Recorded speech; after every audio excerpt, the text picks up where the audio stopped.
Hi, welcome to Wings for Life tonight. This is one of my favorite nights talking about making the most of the holidays, and especially now during COVID. But first of all, while you're joining us, whenever you have a chance, leave the video on. We want to see you.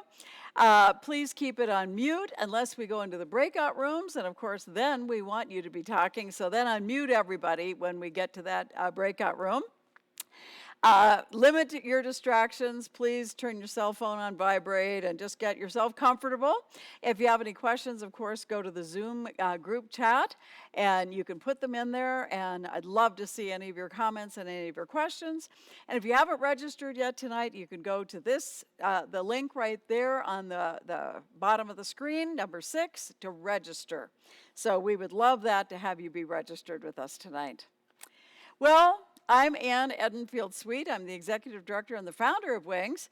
And tonight we're making the most out of the holidays, especially when we can't be together. And isn't that the truth for this year?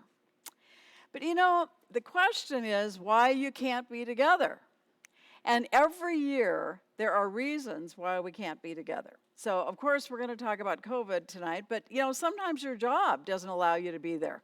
I worked for the airlines for years, and rarely was I home with my family on a holiday because I was too junior. Until you get seniority, you can't be there. How about all the people that are working in the hospitals and all the different jobs that are really, really important? I mean, so sometimes you can't be there for the job because of your job. Sometimes geography makes the difference for you. And so I want you to start thinking about that this isn't the only year that we haven't been able to be together with all of our loved ones. And that of course, another huge issue is incarceration. For some of you that don't know, my first husband ended up going to prison. So our holidays were very, very different because of his incarceration.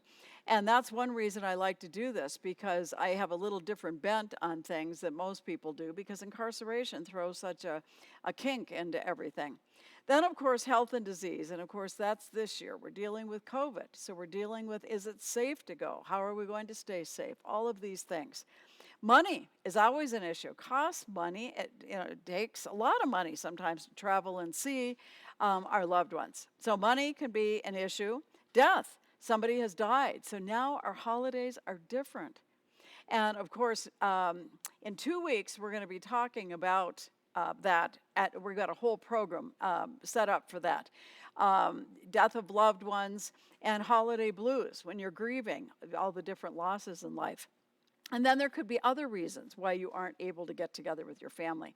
So this isn't the only year that perhaps we can't be together with loved ones. But because of COVID, because so many of us now have to start thinking differently, I'm going to share some ideas. So first of all, right off the bat, food. Are you going to eat at home? Are you going to call a restaurant? Are you going to do carry-out? What are you going to do? Actually, I'll share with you right off the bat, my husband and I are staying home. We decided I'm not going to cook a big, huge meal. I've got the turkey sitting in the freezer. Someday I'll be able to cook it and have the whole family over and do our typical Thanksgiving. We might be celebrating that in July. Who cares? We'll celebrate whenever.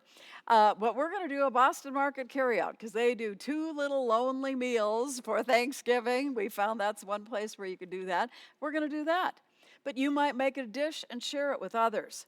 You might want to make a plate and bring it to a shut-in or a family member that can't get out. I know a friend that's cooking the turkey for all of her family, and she's doing different dishes and going to deliver it that day. If you've got a smaller group or just 2, another couple that I know, they're going to just do a Cornish hen. Some people are doing a turkey breast this year instead of a whole turkey. We're starting to readapt.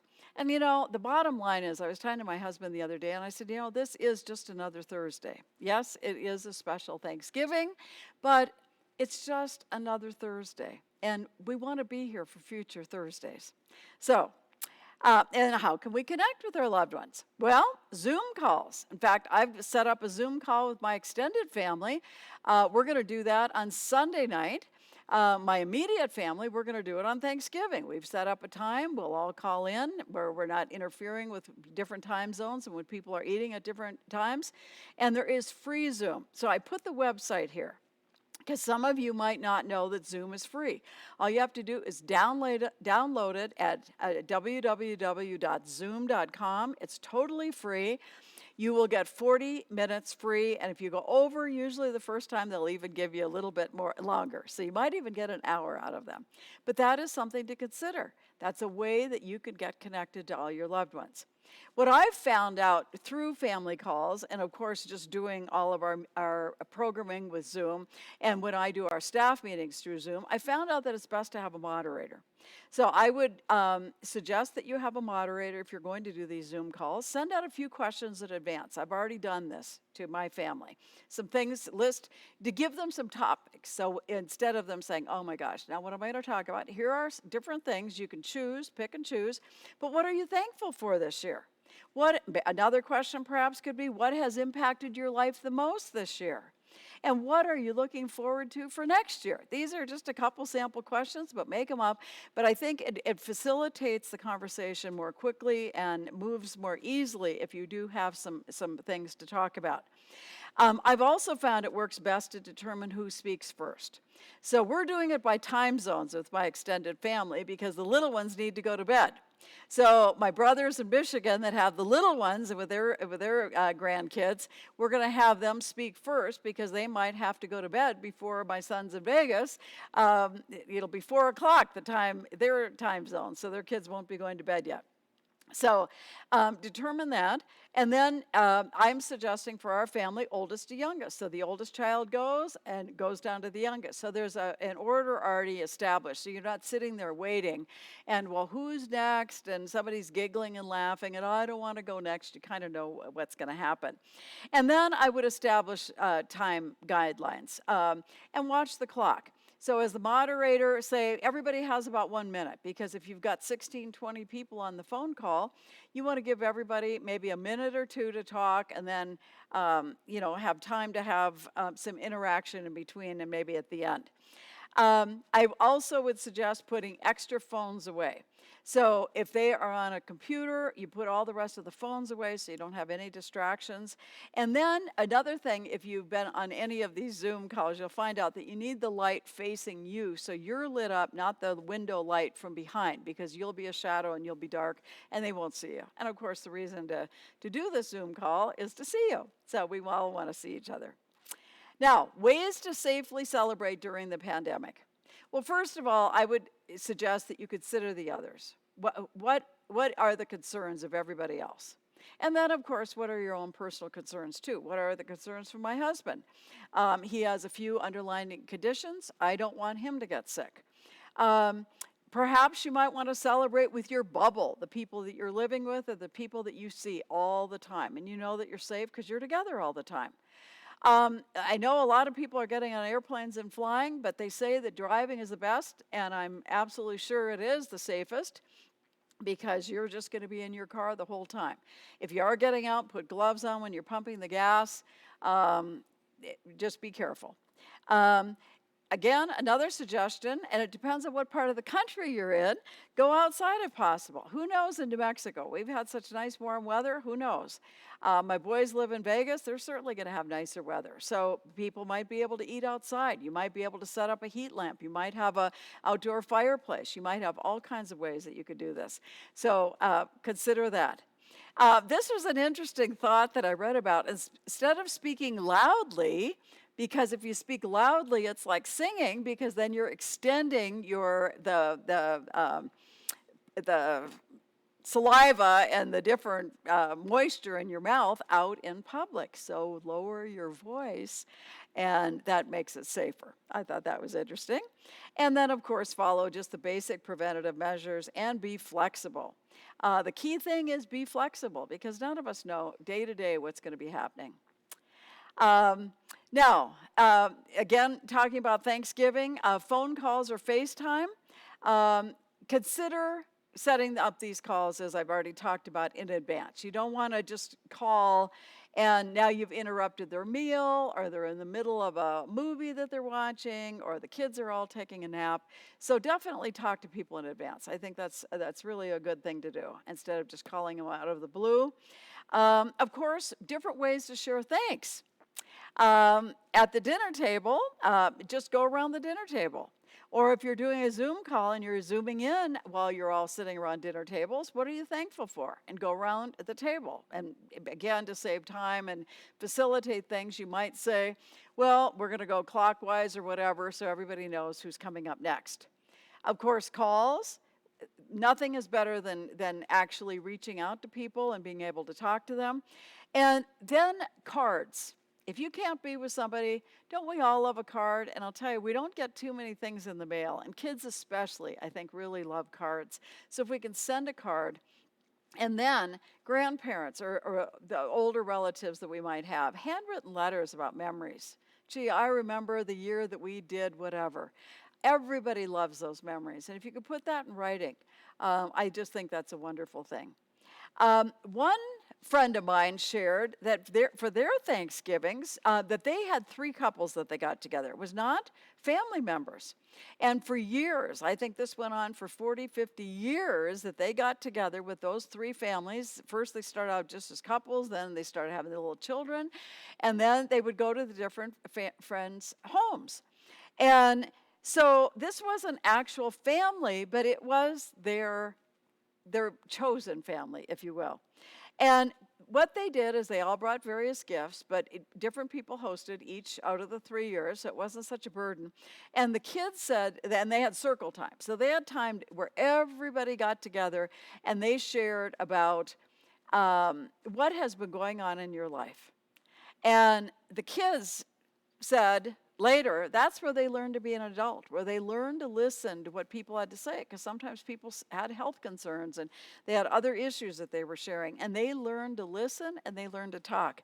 And I just thought, wow, what a fun thing. So every year these families got together, and apparently this year they're going to do it by Zoom because they don't want to miss out on each other. Another idea that I thought was very interesting, I'd never heard of this, but that some churches do a Wednesday night service. Now this year, of course, that probably won't be the case, but what they would do is, people are coming home for the holidays, coming home for Thanksgiving, they do a Wednesday night service, then they'd have a pie exchange and desserts afterwards, of course, churches and the potluck of desserts, and then the kids that had gone away to college and gone away had a chance to see each other. And the families that had moved away and maybe came back to see the grandchildren. I thought, what a great idea. I've never been at a church where that was done, but I thought, what a fun thing. And then thanks all year. There are different ways that you can do thanks all year. Actually, I did it until COVID started. If people came to our house, I gave them a little piece of paper and it said, I'm thankful for. And they wrote down, so we'd be sitting around dinner or whatever, and I just said, oh, just fill this out. And then, of course, I was planning and have done it at previous years, pull out that little box of thanks, and then at Thanksgiving, reading all those notes from all the different people that had been in the house. And it was so much fun because then I would be reminded about who had actually been in our house over that course of the year and all the fun memories and the thanks that they had. And it was just really a special thing. So you might want to think about doing that. One of these years, we will be back together again. Now, here are some other creative ways to celebrate Thanksgiving. Plan a shared experience. Maybe you've got rituals that you plan. Maybe you've got family recipes, and maybe you're going to share. So everybody has the same meal, or at least try a new recipe, or everybody has the same recipe. Maybe as you're preparing the day before, you could cook together as a family and do a video call. And hey, here I am. I'm getting ready to do this. And you're all making the pumpkin pie at the same time, or the pecan pie. And I'm laying my pecans out in this pattern, and you're doing another pattern. However you want to do it, but it could be a fun thing to do. Of course, sending care packages. You could mail or drop off treats and supplies. Maybe you bake muffins instead, or rolls or loaves of bread, any of those things, and you could share them. Mail supplies and instructions for a centerpiece, and maybe then you'll do a Zoom as the kids make the centerpieces. I did this very same thing for Halloween, because of course I couldn't be with any of the grandkids, so I mailed them packages of things, and They all got the same, and so then they put them together, and it was so much fun. They shared all the pictures, and they did some FaceTiming with me, and we had a ball watching them make all these centerpieces for Halloween. So that was fun, and Thanksgiving, you do the same thing. Now, if you're home alone, we have 5 ways to prepare for a holiday alone, and then I'm going to have tons of other things that I'll list on our website that you're going to have all kinds of ideas. But first of all, if you're alone this year, simplify your expectations. It's just going to be different. So don't get all stressed about it. It's just going to be different. So make it simple. That's what I'm doing. For Doug and for me, he's going to pick up the meal. I'm not even going to pick it up. So I don't have to go do all that shopping. I don't have to do all that preparation. I don't have to set all that. Well, I'll probably set a nice table for the 2 of us, but I'm going to make it real easy. Build anticipation and make a plan. Well, we're making a plan. I'm kind of looking forward to a Boston Market turkey dinner. I've never had one of those. I assume it's going to be good. I hope it's going to be good. Be open to magic and look for special things. So maybe we're just going to go out for a walk. Maybe we're just going to do something really special. Maybe we'll pull a movie out of a hat. We got hundreds and hundreds of movies and watch something. I don't know what we're going to do, but look for the magic. Because if we look for it, usually we find something special. Be proactive. Consider virtual holiday celebrations. Who else is alone that you could call? Who could you set up a Zoom call with? Who could you FaceTime with that you don't normally think about that might be alone too? That just you'd make each other's day. And then maybe that person has a friend and somebody else has a friend, and 4 of you are Zooming in and you're having a good time eating together. Just do and number 5, do something unusual. Do something fun. I'm going to challenge my family that we are going to do something that we are going to remember Thanksgiving of 2020 for the rest of our lives. So what are we going to do that we are always going to remember? Because I'll tell you, I can't remember every Thanksgiving of my life. I don't remember. Who was there? What do we do? Well, we did turkey. We always did turkey. We always did things. This year, let's make it special. So let's make it really special. So 20 years from now, we're saying, boy, back in 2020, I remember what we did. Now, if you start thinking about gifts, now we're going to start moving to bigger holidays past Thanksgiving. Let's think about the seniors on your list. So you're starting to think about, what can I do? And I can't be with grandma this year. What am I going to do? Well, I'll tell you, photos are the best. An album of photos, a calendar of photos. They have all kinds of companies that do calendars. Boy, photos are just fantastic. Maybe you could bake something special for them. Visit, if you could visit. Figure out how you could visit or what kind of visit you can do. Can you do a Zoom visit? Can you do a FaceTime visit? What can you do? How can you make that visit that might not be in person work? Make that calendar. I've already suggested that. Write a letter of gratitude. I'll tell you, I've got 2 things on my bedroom wall. One that my youngest son did for me in 1st grade. And he wrote the craziest little why he loved me. It was a Mother's Day thing. And he had hole punched, and he had spent a week hole punching, and all these little hole punches were put on this crazy little Mother's Day card. But I still have it up on my bedroom wall. And my little grandson, Hunter, came to visit during COVID when it was just a little bit safer, and he came over and got to spend the night with me. And he did this beautiful little picture. He was just under 3 years old, all kinds of stickers and drew all over it. And my husband framed that, and that's right under his daddy's picture. So it's those handmade, simple little things that sometimes are so special. And I always remember that first night that Hunter came to spend the night with us. Of course, call, Skype, or Zoom. You could donate to a charity in their name, and of course, Wings is a charity, but you could do that. I mean, a lot of people say, I have way too many things. If you want to make a donation, donate to a charity. Or you could provide a special outing, even from far away. I know a friend of mine last year, she lives in Denver, and she loves some of the big plays that they do in Denver. And her family, she's got a daughter in Australia, and they got the daughter got all kinds of passes or season passes for all the symphony and all these big shows for her in Denver. Well, she loved it. Jean loved it, and it was a good gift. So think about your loved one and what you're trying to do. Now, gifts in general. you need to talk about gifts. How much are you going to spend? Now, with a husband in prison and me living on $800 a month, I didn't have any money really to spend on gifts. So I had to be looking all year for yard sales. So first of all, figure out how much you're going to spend, and then don't spend anymore. Because why are you going to go into debt? And this year, so many people don't have a lot of money.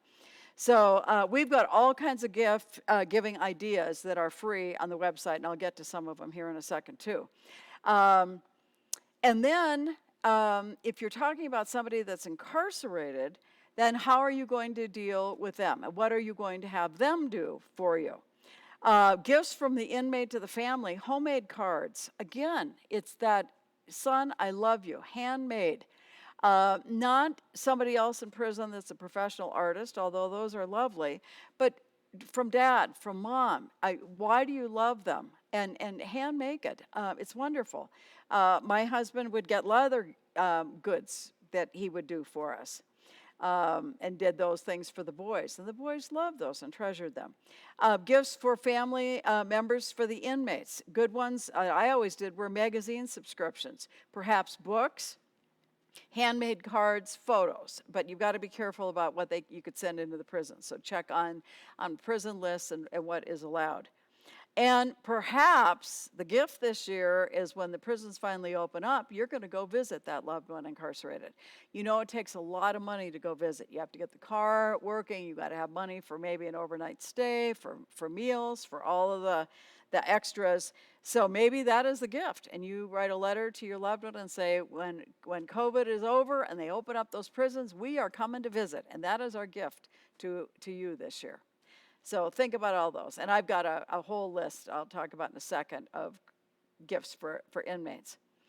Now, I want you to think about the importance of tradition, because when we start talking about holidays, oftentimes it's tradition.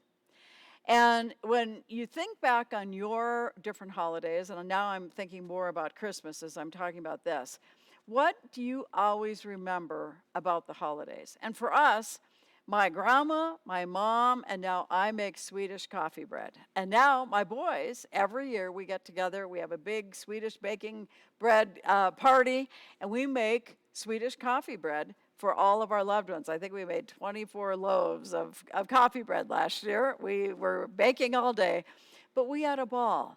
And then we eat that, of course, Christmas morning. And it's that taste of Christmas. And when I didn't have any money, that was something that I could do. And that's why that became such a big tradition in our household, baking cookies, that I could spend my time and the boys helped me bake cookies. And that became a tradition.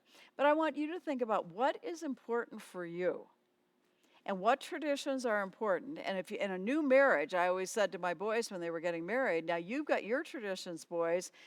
She has her tradition. And what are you going to do to create a new tradition for just your family? How are you going to blend the two families? And then what's going to be new for you? And so whatever that is, make it your tradition, make it special. Perhaps it's opening one gift on Christmas Eve. We always got to do it, then the boys got to do it, and so I don't know, I think my boys have carried that over with their children too.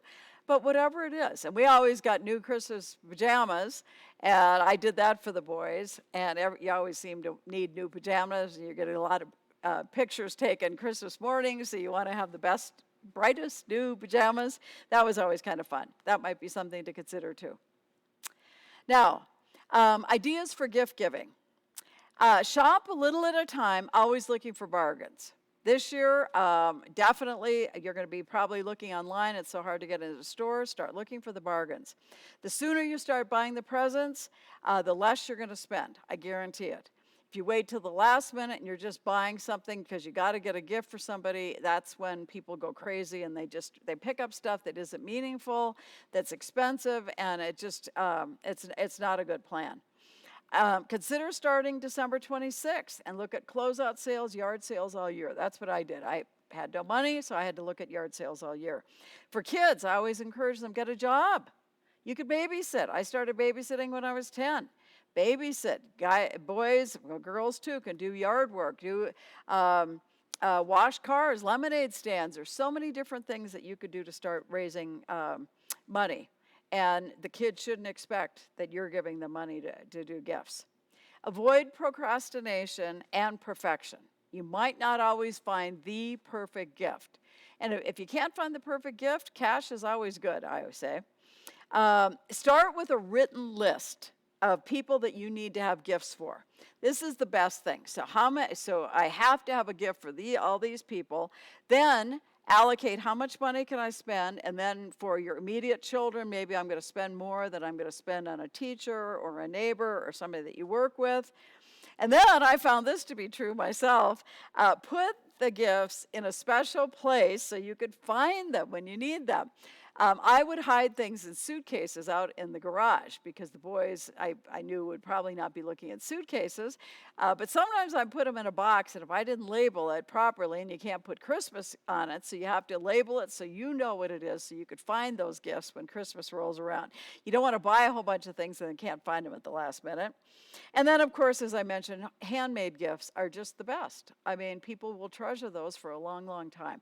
So if you don't have any money, start thinking, what can I do? And I'll give a little hint out to people that I know. I've already started making some little gifts for the ladies in my lives. I started that last night. And not expensive, but fun little gifts that I'll be able to give to everybody.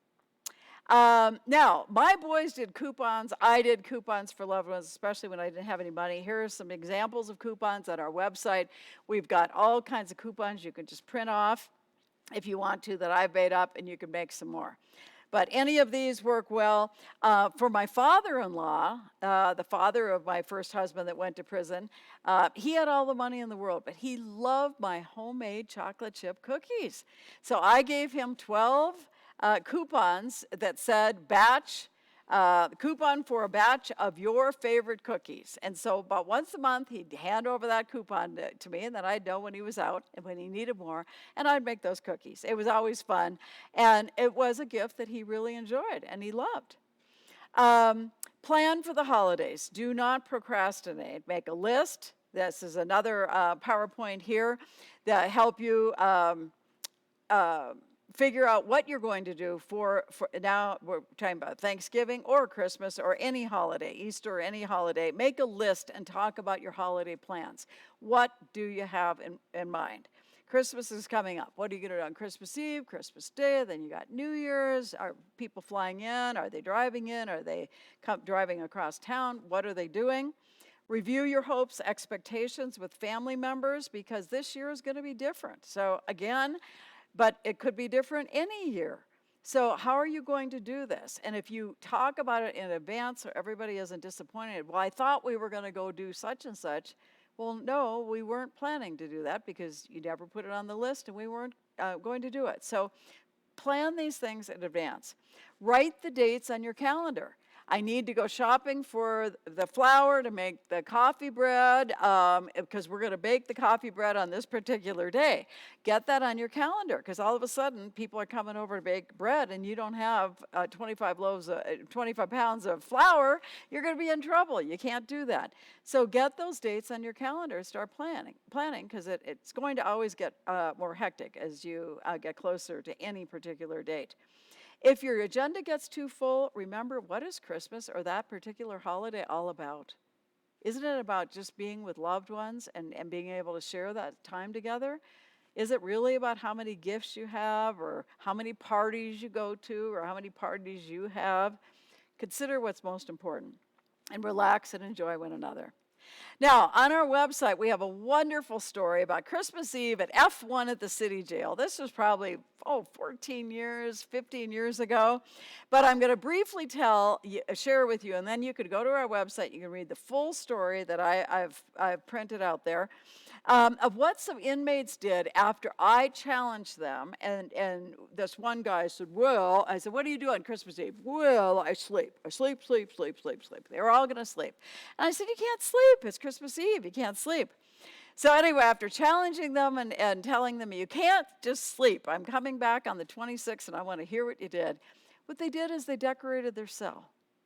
They did a worship service in their pod. The lights went out. They couldn't read their little handwritten notes. They took toilet paper, and somebody had made 60 copies of different hymns, Silent Night, Joy to the World, different things. And the words in it weren't even right because he didn't have the words. He did them from memory. Who cares? They did Christmas caroling. They did a lockdown, so all the lights went off. And this one guy that said, I always sleep on Christmas. I'm always in prison. I always go to jail on Christmas, so I sleep. And when I said, well, what did you do? And he got over and he bent down and he showed me. He said, I went to the keyhole, and we were all locked into our pods. And we were singing these Christmas carols all night long, and they echoed throughout the pod. And one guy said, I hung up my Christmas stocking. He said it was a dirty old sock and Santa didn't fill it, but I put it out anyway. And then they tore up clear plastic bags and to make looking like snowflake all along, and they got permission from the officers, of course, to hang that out. And then on Christmas Day, they did something really beautiful. They said the water was really, really hot. So they got Christmas packages. So they took the cheese and they broke up the cheese and they put it in a big trash bag with 4 or 5 layers so it wouldn't break through. And they broke up the cheese and they broke up the salami and they threw in some salsa and they made chili con queso. And then they bought chips from the commissary and they had a big container full of chili con queso that they shared with each other. And those men were so excited, and I truly believe maybe it was one of the best Christmases. In fact, some of them said it's the best Christmas they had ever had. But I think they learned something, that you can't rely on other people always to create these special events for you. You have to do it yourself. And the men taught me that lifelong lesson. A person can make the best out of any difficult situation if you're just a little bit creative and have a positive attitude. They only had the things that they had in a prison pod, and they made a beautiful Christmas. So I hope you'll take time to read that. You'll find it on our website. So on our website, you're going to find all kinds of handouts. My husband loves to make up quizzes. So there's a Thanksgiving table talk, some questions to talk about around the table, and also some quiz and trivia questions. You could get on Zoom, and you could be sharing that with each other across that Zoom call, and who knows, whatever, and somebody could call in and give you the answer. COVID holidays, there's an article, should you sit out the holidays? COVID, should your guests take a COVID test? How are you going to do this? Of course, the Christmas story that I'm going to share here in a little bit is on there. There are Christmas and birthday gift ideas for loved ones in prison. And so we've got a whole list, front one page of Christmas ideas, another whole of birthday ideas. Of course, the story I told you about Christmas Eve at the city jail, our coupons for the Christmas. Then my husband made up a December trivia question. So if you're doing a Zoom call in around Christmas, you've got that. Then we've got something, a list, gifts for the special senior on your list. I've got the blank cards I am thankful for. You can print those out, cut those up, and have those available. Ideas to make this a healthy and fun Christmas.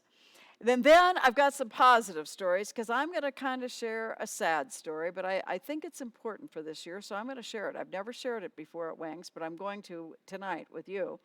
But so I've got some positive stories there too. A Christmas to remember, and another story, gold wrapping paper. And then our staff got together and we kind of brainstormed. So we've got 85 things to do during the Christmas season that should be fun. Last reminder that Wings will be hosting 2 events for Christmas this year. We need volunteers for both of those events. We'll have our Wings Christmas toy pickup on December the 12th at 1 o'clock. I'm not going to tell you where it's located because you have to register. This is for Albuquerque folks only. You're going to have to register. You're going to have to email me all of your information because of COVID and contact tracing. I'm going to have all of that information.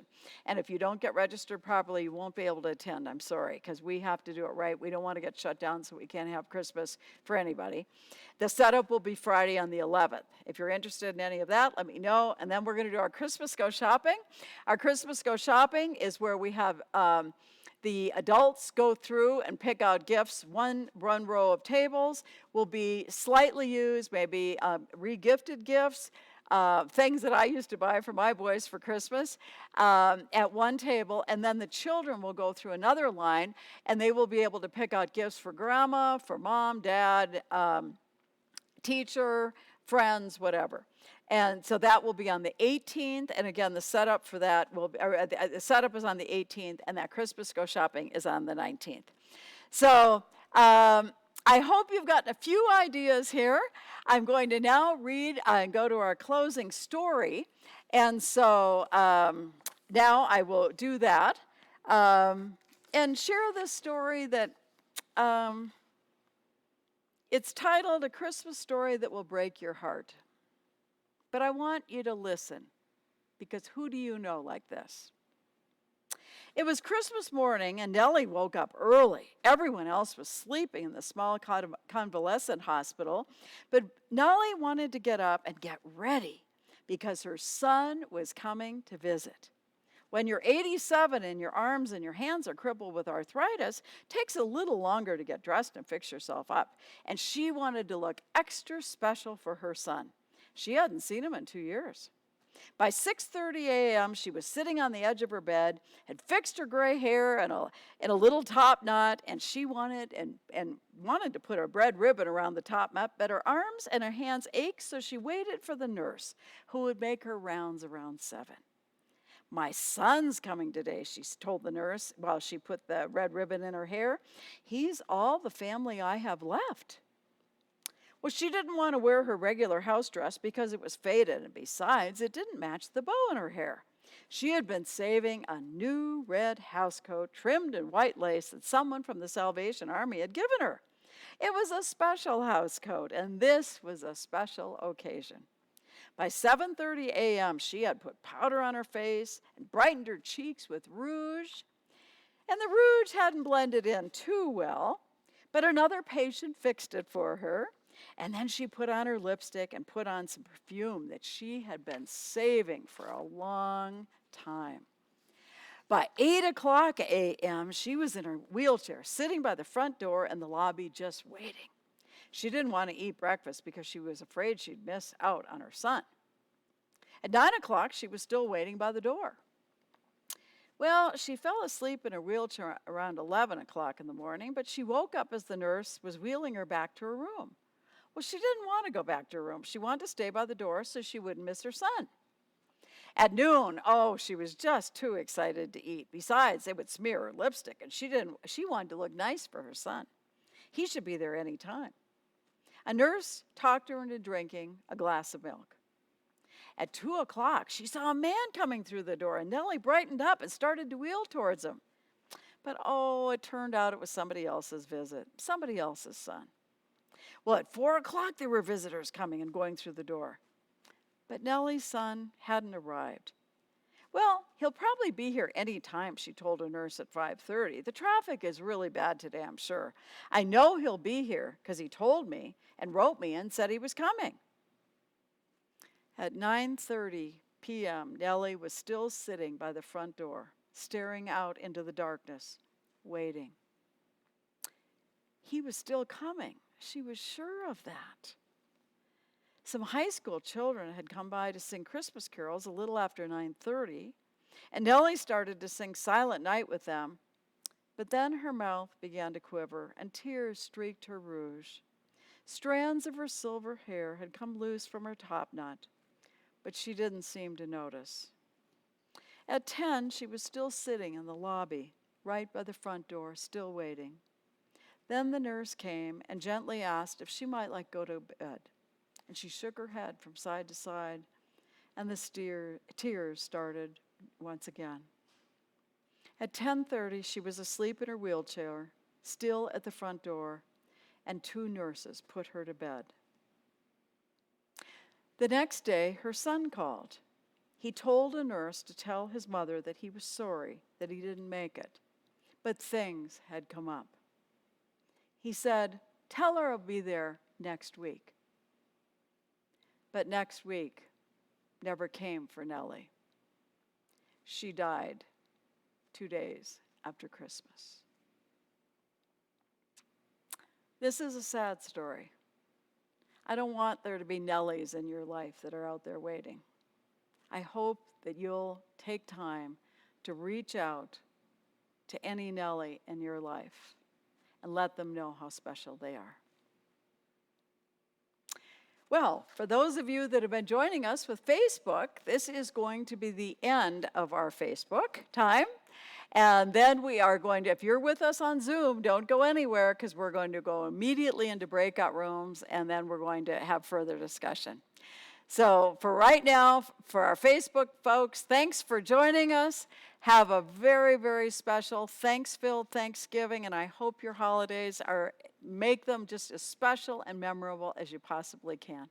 Thanks so much. Good night.